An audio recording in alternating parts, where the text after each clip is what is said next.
The days of May was a period of social unrest and political tension in the United Kingdom in May 1832, after Tories in the House of Lords blocked the Third Reform Bill, which aimed to extend parliamentary representation to the middle class and to the newly industrialised cities of the English Midlands and the North of England. The campaign to broaden the electoral franchise had garnered wide and organised national support over the preceding years, led by Thomas Attwood's Birmingham political union, which boasted that it had united 2 million men peacefully and legally in one grand and determined association to recover the liberty, the happiness, and the prosperity of the country. While Attwood was careful to keep the union's activities legal and non-violent, he also encouraged the widespread belief that they were potentially a powerful and independent extra-parliamentary force. He boasted that the nation could be mobilised in an hour. The fall of the bill, and the subsequent resignation of the Whig government of Lord Grey, were met with rioting, campaigns of economic sabotage and threats of armed insurrection that many contemporaries judged to be credible. The crisis was diffused by the reinstatement of Grey's government on the 15th of May and King William IV's agreement in principle to create enough new peers to build a Whig majority in the Lords which would allow the bill to pass. The Lords backed down in the face of this threat, and the Great Reform Act was passed by Parliament. It received royal assent on the 7th of June 1832. Historians debate how far this extra-parliamentary pressure was decisive in securing the passage of the bill, but the period is seen as one of the times when the UK came closest to revolution. Background: parliamentary representation was limited and haphazard in 18th and early 19th century Britain. In 1780 it was calculated that there were only 214,000 qualified to vote in England and Wales out of a total population of 8 million, and property qualifications varied widely between constituencies. The onset of the Industrial Revolution wrought sweeping social and economic change across the country, but the unchanged electoral system left political structures which failed to reflect the realities of economic power. In 1830, 56 rotten boroughs elected 2 MPs each but had fewer than 50 voters, while Manchester, Birmingham, Leeds and Sheffield, with a combined population of more than 540,000, had not one MP between them.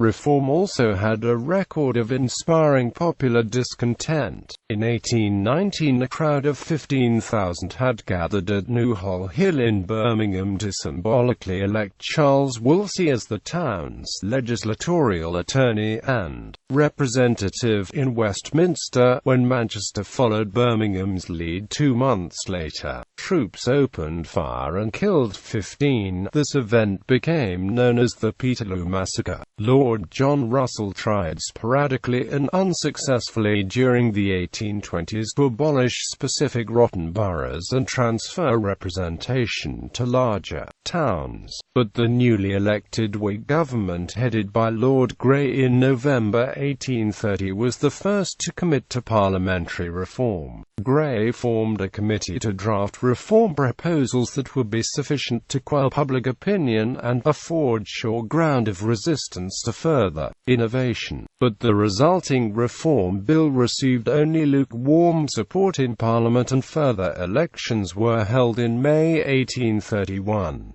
Newly armed with a majority of over 130 seats, Grey introduced a second reform bill in July 1831, which passed through the House of Commons with a majority of 140, but was defeated in the House of Lords in October amid rioting in Derby, Nottingham and Bristol. By the 1830s the most influential extra-parliamentary support for reform came from the Birmingham political union, which had been founded by Thomas Attwood in December 1829 as the general political union between the lower and middle classes of the people to engineer the political reform that Attwood had come to think necessary to achieve his ultimate goal of currency reform. The unusually small size of the units of production characteristic of the Birmingham economy, coupled with the resulting high degree of social mobility and shared economic interest between Birmingham workers and factory owners, enabled the BPU to attract a broad support across classes and maintain its position of leadership among the hundreds of more fragmented unions that followed its example and formed across the country in 1830 and 1831. The BPU had made its reputation amid the spontaneous rioting that had accompanied the fall of the first Reform Bill in 1831, assembling 150,000 protesters at Newhall Hill in the largest political assembly the country had ever seen. Its threat to reorganize itself along semi-military lines in November 1831 had led to suggestions that it was trying to usurp the civil authority, and made a deliberate, if implicit, threat of the possibility of armed revolt in the event of the formation of an anti-reform government. The Times called the BPU the barometer of the reform feeling throughout England, while Attwood himself was dubbed King Tom by William Cobbett and described by Francis Place as the most influential man in England. Causes of the riots. Change of leader. On the 9th of May 1832, after the Great Reform Act had been vetoed by the House of Lords, the then Prime Minister, Earl Grey, handed in his resignation. He was replaced by the Duke of Wellington, a Tory, who opposed the Reform Act. Lord Grey commented that Wellington was a man who didn't understand the character of the times, referring to the fact that Wellington believed the pressure for change was insignificant and the electoral system was fine as it was. BPU meeting. The news of Grey's resignation was not reported in London on the day it happened, but on the 10th of May 1832, news reached Birmingham about the situation, progress and events. Pro-reform organisations such as the Birmingham Political Union played a major part in the protests. The membership swelled, causing politicians to fear an armed riot. In other parts of the country, armed mobs attacked the homes of prominent members of the peerage who had opposed reform. Petitions were also presented from around the country. On the 15th of May, Wellington resigned and Grey was invited to return to form a government. The House of Lords subsequently agreed to the bill after William IV threatened to create dozens of Whig peers to overwhelm the opposition. Revolutionary potential. Although at the time it was claimed that the nation could be mobilized in an hour, commentators disagree on how real the threat of revolution was during the days of May.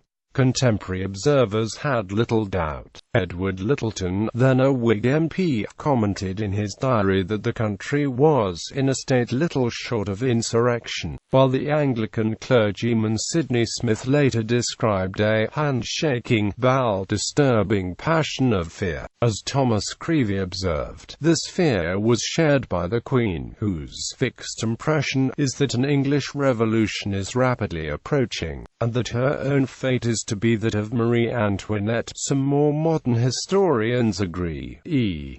P. Thompson wrote that, in the autumn of 1831 and in the days of May, Britain was within an ace of revolution, and Eric Hobsbawm felt that this period is probably the only one in modern history where something not unlike a revolutionary situation might have developed. Bibliography.